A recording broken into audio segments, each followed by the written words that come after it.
Breaking news చూస్తున్నాం. పల్నాడు జిల్లాలో ఘోర రోడ్డు ప్రమాదం జరిగింది. చిలకలూరిపేట మండలం ఏ ఊరి వారిపాలెం దగ్గర ఓ లారీ ప్రైవేటు బస్సు ఢీకొని భారీగా మంటలు చెలరేగాయి. ఈ ప్రమాదంలో 2 డ్రైవర్లతో పాటు మొత్తం 6 సజీవ దహనమయ్యారు. ప్రమాదానికి గురైన బస్సు బాపట్ల జిల్లా చినగంజాం నుండి హైదరాబాద్ వెళ్తుంది. ప్రమాదం జరిగిన సమయంలో బస్సులో 40 మంది వరకు ప్రయాణికులు ఉన్నట్టు తెలుస్తోంది.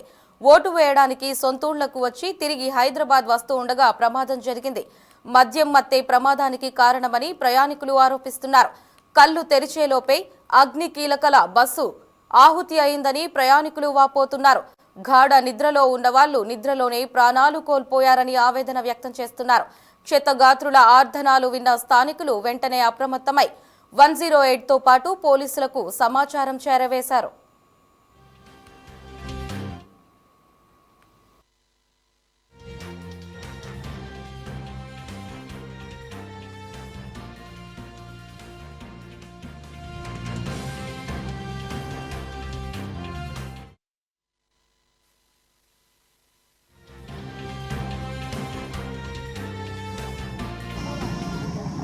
నమస్కారం అండి.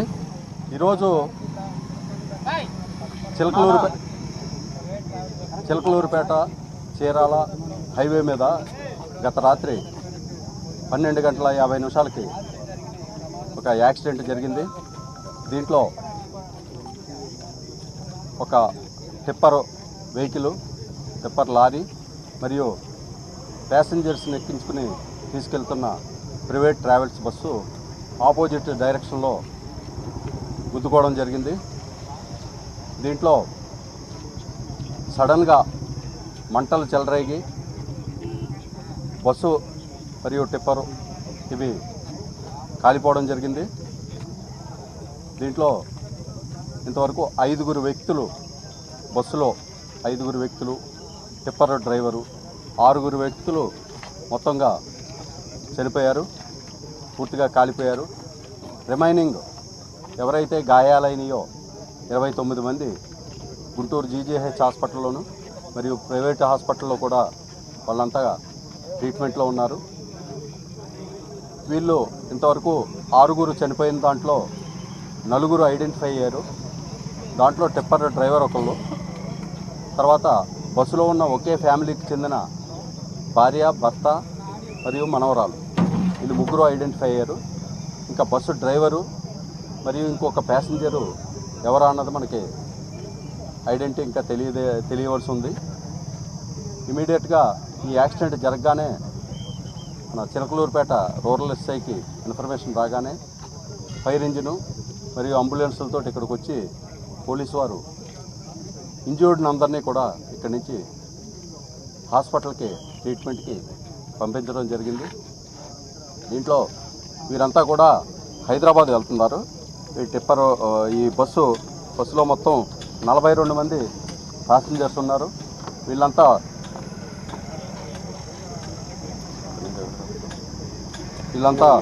చినగంజాం నుంచి హైదరాబాద్ వెళ్తున్నారు. ఈ క్రమంలో నైట్ ఇక్కడ కొత్తగా ఒక రోడ్ ఫామ్ చేస్తున్నారు. ఒకే రోడ్లో ఈ 2 కూడా ఆపోజిట్ డైరెక్షన్లో గుద్దుకోవడం జరిగింది. ఇది కేసు రిజిస్టర్ చేస్తున్నాం. దీంట్లో మిగతా 2 బాడీలు కూడా ఎవరు ఏంటన్నది ఐడెంటిఫై చేస్తాం. అలాగే ఈ ఇంజ్యూర్డ్ వీళ్ళకి బెటర్ ట్రీట్మెంట్ అందించే విధంగా కూడా ఏర్పాట్లు చేయడం జరుగుతుంది. లక్ష్మీ ప్రసన్న ట్రావెల్స్ అండి, ప్రైవేట్ ట్రావెల్స్. రెండు కూడా మూమెంట్లోనే ఉన్నాయి. టిప్పరు బస్సు కూడా. చిన్నగంజాం నుంచి హైదరాబాద్. ఈ టిప్పరు ఈ కొత్తగా రోడ్డు ఫామ్ చేసేదానికి మట్టి కోసం ఉపయోగిస్తున్నారు. దీంట్లో చనిపోయిన వారు ఉప్పుగుండూరు కాశీ బ్రహ్మేశ్వరరావు, ఈయనకి 64 సంవత్సరాలు, ఈయన చినగంజాం.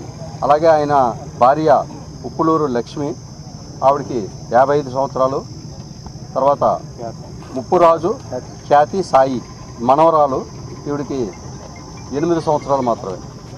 ఈ ట్రిప్పర్ డ్రైవర్ హరిసింగ్, ఇతనికి 39 సంవత్సరాలు, మధ్యప్రదేశ్కి చెందినవాడు. ఈ వర్క్స్ చూస్తున్నాడు. ఇంకా మనకి ఈ బస్సు AP 27TT6577 ఇది లక్ష్మీ ప్రసన్న ట్రావెల్స్ ఈ బస్సు. మనకి ఇంకా ఇద్దరు బాడీస్ ఐడెంటిఫై అవ్వాలి, దానికోసం చూస్తున్నాం. వాళ్ళ బంధువులు అది వస్తున్నారు. అవగానే ఈ కార్యక్రమాలన్నీ ముగించి తర్వాత వాళ్ళ యొక్క పోస్ట్ పల్నాడు జిల్లా చిలకలూరుపేట చిన్నగంజాం వద్ద ఘోర రోడ్డు ప్రమాదం చోటు చేసుకుంది. అయితే ఈ సంఘటనలో పూర్తిగా ఒక బస్సు, ఒక టిప్పరు రెండు పూర్తిగా దగ్ధమైనవి చెప్పుకోవాలి. విజువల్స్లో కనుక మనం చూసుకున్నట్టయితే ఇక్కడ ఒక బస్సు, ఒక టిప్పరు ముందుగా ఈ టిప్పర్ని బస్సు ఢీకొనడంతో ఇది ఈ టిప్పరు ముందు ఉన్నటువంటి ప్రాంతం ఏదైతే ఉందో ఆ డీజిల్ ట్యాంక్ దగ్గర ఉన్నటువంటి టిప్పర్ దగ్గర ఉన్నటువంటి డీజిల్ ట్యాంక్ వద్ద బస్సు ఢీకొనడంతో ఒక్కసారిగా మంటలు ఏర్పడడంతో ఒక్కసారిగా ప్రతి ఒక్కరూ భయాందోళనకి గురి అయినట్టు తెలుస్తుంది. ఇది అర్ధరాత్రి 1:30-2 గంటల సమయంలో ఈ సంఘటన చోటు చేసుకున్నట్లు తెలుస్తుంది.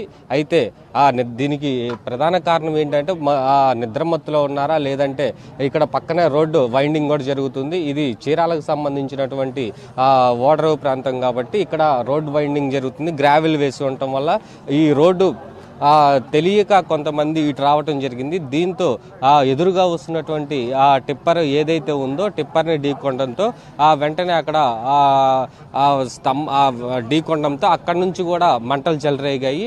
ఇదిగో విజువల్స్లో కనుక మనం చూసుకున్నట్టయితే ఇప్పటికీ ఎక్కడైతే బస్ డ్రైవర్ సీట్ ఉంటుందో ఆ సీటు దగ్గర కూడా అతని మృతదేహం అయితే మనకు కనిపిస్తూ ఉంది. ఆ మృతదేహానికి కూడా వెలికి తీయటానికి కూడా ఛాన్స్ లేకపోవడంతో ఇంకా ప్రస్తుతానికి కూడా అక్కడే ఆ మృతదేహాన్ని అక్కడే ఉంచారు. ఇంకొన్ని మృతదేహాలు కూడా బస్సులో ఉన్నాయి. మొత్తం ఈ యొక్క సంఘటనలో మొత్తం 6 చనిపోయినట్లు కూడా అధికారులు చెప్తా ఉన్నారు. ఇప్పటికీ మనం పూర్తిగా ఏదైతే మృతదేహాలు 6 అయితే ఉన్నాయో ఆ 6 మృతదేహాలు కూడా ప్రస్తుతం బస్సులోనే ఉన్నాయి. వాటిని తీసే ఛాన్స్ లేకపోవడంతో అధికారులు కూడా ప్రస్తుతానికి అలా ఉంచినట్టు తెలుస్తుంది. పూర్తిగా మనం చూసుకున్నట్టయితే బస్సు 95% కూడా కాలిపోయిన పరిస్థితి. ఇది ప్రైవేట్ ట్రావెల్స్కి సంబంధించిన బస్సు. వీళ్ళు ఓటు హక్కు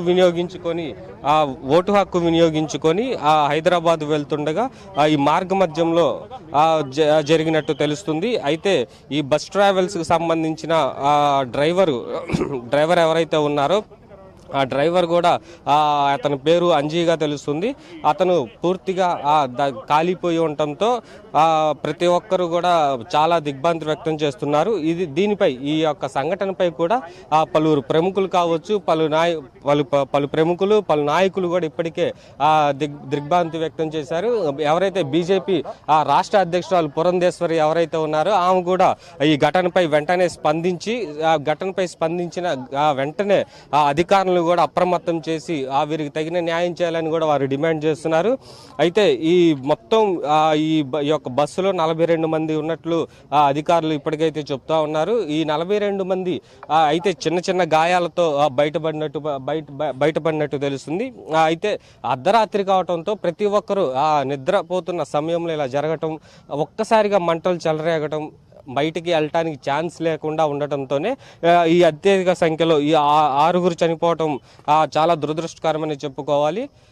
అయితే ఇప్పటికి కూడా చనిపోయిన 6 చిన్న ఒక పాప కూడా ఉందని తెలుస్తుంది. అయితే ఈ కొంతమందిని ఇక్కడ నుంచి ఎవరైతే క్షతగాత్రులు ఎవరైతే ఉన్నారో వారిని ప్రస్తుతం చిలకలూరుపేట ప్రభుత్వ ఆసుపత్రికి తరలించారు.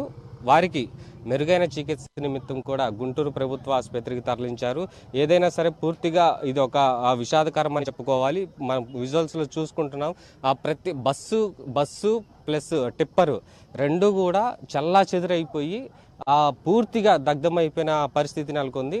అయితే ఉదయకాలం అర్ధరాత్రి 1-2 అవటంతో ఇక్కడ ఎటువంటి వెంటనే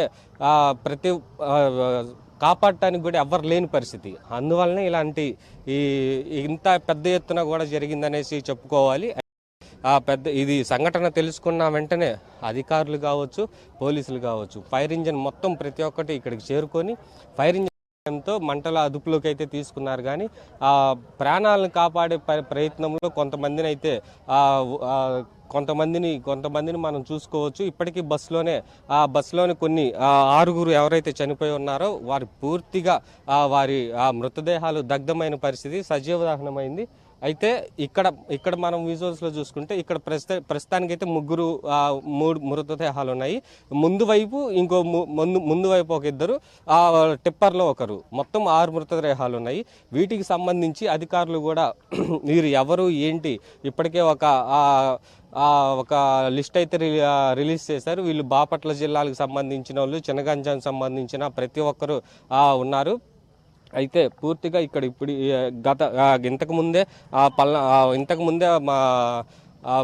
ఇంతకుముందే తుషార్ డీడీ వచ్చి కూడా సంఘటన స్థలాన్ని పరిశీలించారు. అయితే సంఘటన స్థలాన్ని పరిశీలించిన తర్వాత ఎంతవరకు ఈ అంచనా వేసే పరిస్థితి అయితే ఉంది. అయితే కొంతమంది గుంటూరు ప్రభుత్వ ఆసుపత్రులు ఇప్పటికీ చికిత్స అందించుకుంటున్నారు. అయితే కొంతమంది ఒక 2-3 పరిస్థితి అయితే విషమంగా ఉందని చెప్పుకోవాలి. అయితే వీరి పరిస్థితిపై కూడా పరిస్థితిపై కూడా అధికారులు ఎప్పటికప్పుడు వైద్యుల్ని వారికి తక్షణమే సహాయం అందించేలాగా చర్యలు. లగేజ్కి సంబంధించిన ప్రతి ఒక్కటి కూడా కాలిపోయిన పరిస్థితి. కేవలం ఏదైతే ఐరన్ సామాన్లు అయితే ఉన్నాయో ఆ ఐరన్ సామాన్లు తప్ప ప్రతి ఒక్కటి కూడా కాలిపోయిన పరిస్థితి చూస్తూ ఉన్నాము. ఇప్పటికే ఆర్డీఓ కొంతమంది అధికారులు కూడా ఇక్కడికి వచ్చి వీళ్ళు అంచనా వేస్తున్నారు. దీనికి సంబంధించినటువంటి ప్రతి ఒక్కరిని కూడా మెరుగైన వైద్యం అందిస్తామని కూడా వాళ్ళు హామీ ఇస్తున్నారు. అయితే పూర్తిగా ఇది దురదృష్టకరమని చెప్పుకోవాలి. ఇందులో మరి కొంతమంది చిన్నపిల్లలు ఉండటంతో ప్రతి ఒక్కరు కూడా దీన్ని తీవ్రమైనటువంటి బాధ వ్యక్తం చేస్తున్నారు. అయితే ఇక్కడ ఈ యొక్క రోడ్డు పరిస్థితి బాగోకపోవడంతోనే ఆ రోడ్డుని తప్పించిపోయి వేరే రోడ్లో రావటం, ఆ ఎదురు నుంచే వస్తున్నటువంటి టిప్పర్ని అత్యధిక వేగంతో వస్తున్నటువంటి టిప్పర్ని తప్పించబోయి గుద్దుకోవటం అయితే మనకి విజువల్స్లో కనపడతా ఉంది. అయితే టిప్పర్ యొక్క ఫ్రంట్ భాగం అయితే పూర్తిగా అసలు డ్రైవర్ యొక్క సీటు పూర్తిగా కూడా ఢీకొనడంతో పూర్తిగా ఇదైపోయింది. ఆ టిప్పర్లో ఉన్నటువంటి మృతదేహాన్ని వెలికితీయటానికి కూడా అధికారులు చాలా కష్టపడతా ఉన్నారు. అయితే ఆ మృతదేహాలు ఇంకా బయటికి రాకపోవడంతో ఇటు కుటుంబ సభ్యులు కానీ ప్రతి ఒక్కరు ఇక్కడికి చేరుకొని వాళ్ళు చాలా ఆవేదన వ్యక్తం చేస్తున్నారు. అంటే ఇలాంటి సంఘటనలు జరగటం కూడా దురదృష్టకరమని చెప్పుకోవాలి. వాళ్ళ ఓటు హక్కు వినియోగించుకొని మరికొద్ది గంటల్లో వారి హైదరాబాద్కి వెళ్ళే సమయంలో ఇలా జరగటం కొంచెం కనుక ఇలాంటి సంఘటనలు జరగకుండా ఒక 2-3 గంటలైతే వారు సంతోషంగా ఇంటికి చేరుకునేవారు అని కూడా అధికారులు చెప్తా ఉన్నారు. ఇక్కడైతే మనం చూస్తూ ఉన్నాం వారి కుటుంబ సభ్యులు ఎవరైతే చనిపోయి ఉన్నారో వారి కుటుంబ సభ్యులు కూడా ఇప్పటికే వారి మృతదేహాల కోసం వేచి చూస్తున్నారు. వారు ఎవరు ఏంటి అని ఎలా గుర్తుపట్టాలి ఏంటి. ప్రస్తుతానికైతే ఒక 4-5 గుర్తుపట్టారు. ఇంకొక 2 గుర్తుపట్టాల్సిన పరిస్థితి. అయితే పూర్తిగా మొత్తంగా చూసుకుంటే అయితే ఈ అధికారులు కూడా చనిపోయిన వారెవరు, వారి ఈ పేర్లేంటి, ఇవి బయటికి తీసే పనుల్లో నిమగ్నమయ్యారు. ప్రతి ఒక్కరిని ఇక్కడ ఎవరైతే ఈ క్షతగాత్రులు ఉన్నారో వారి స్వగ్రామాలకి పంపించే దిశగా అడుగులు వేస్తున్నారు. క్షతగాత్రులు మొత్తం 42 మంది ఉన్నారు. ఈ 42 మందిలో కొంతమందికి బస్సులో నుంచి దూకటం వల్ల గాయాలైనవి, కొంతమందికి ఫైర్ అవ్వటం వల్లటువంటి కాలిన గాయాలు కూడా ఉన్నాయి. అయితే పూర్తిగా మనకి ఈ బస్సులో నుంచి వాళ్ళకి ఎలా దిగాలో తెలియక ఇది ఒక ఏసీ బస్సు లాగా కనిపిస్తుంది, ప్రైవేట్ ట్రావెల్స్ బస్సు. అయితే ఇందులోంచి బయటపడటం ఎలాగో తెలియక కొంతమంది ఈ 6 చనిపోయినట్టు కూడా తెలుస్తుంది. కొంతమంది అద్దాలు బాగాలు కొట్టుకొని వెళ్ళారు, కొంతమంది డోర్లు రాకపోవడంతో కొంతమంది మరింత కాలిన గాయాలతో ప్రభుత్వ వైద్యశాలకు తరలించారు అటువంటి వారిని. ఇది పూర్తిగా మొత్తంగా చూసుకుంటే ఇప్పటికే అధికారులు కూడా ఇక్కడ ప్రతి ఒక్కటి కూడా చర్యలు తీసుకుంటా ఉన్నారు. ప్రతి ఒక్కరిని కూడా ఎటువంటి అసౌకర్యం కలిగించకుండా ప్రతిదీ దగ్గరుండి చూసుకుంటా ఉన్నారు. అటు పోలీసులుగా యంత్రాంగం కావచ్చు, ఫైర్ ఇంజిన్ సిబ్బంది, ఫైర్ సిబ్బంది కానీ, ఇటు వైద్య సిబ్బంది కానీ ప్రతి ఒక్కరు కూడా ఈ సంఘటనపై పూర్తి చర్యలు తీసుకుంటున్నామంటున్నారు. అయితే ఈ విషయం తెలుసుకున్న ప్రతి ఒక్కరు ఆ రాజకీయ నాయకులు కావచ్చు, ఎవరైతే ఉన్నారో రాజకీయ నాయకులు ప్రతి ఒక్కరు కూడా ఈ విషయంపై ప్రతి ఒక్కరు దిగ్భ్రాంతి వ్యక్తం చేశారు. ఇలాంటి సంఘటనలు మరలా పునరావృతం కాకుండా అధికారులు చర్యలు చేపట్టాలని కూడా వాళ్ళు అంటున్నారు. వీరు ఎవరైతే చనిపోయారో వారికి ప్రభుత్వం అండగా నిలవాలని ఆ మృతదేహం అయితే మనకు కనిపిస్తూ ఉంది. ఆ మృతదేహానికి కూడా వెలికి తీయటానికి కూడా ఛాన్స్ లేకపోవడంతో ఇంకా ప్రస్తుతానికి కూడా అక్కడే ఆ మృతదేహాన్ని వెనకాల నేను పొగ వచ్చేసింది సార్ బాగా.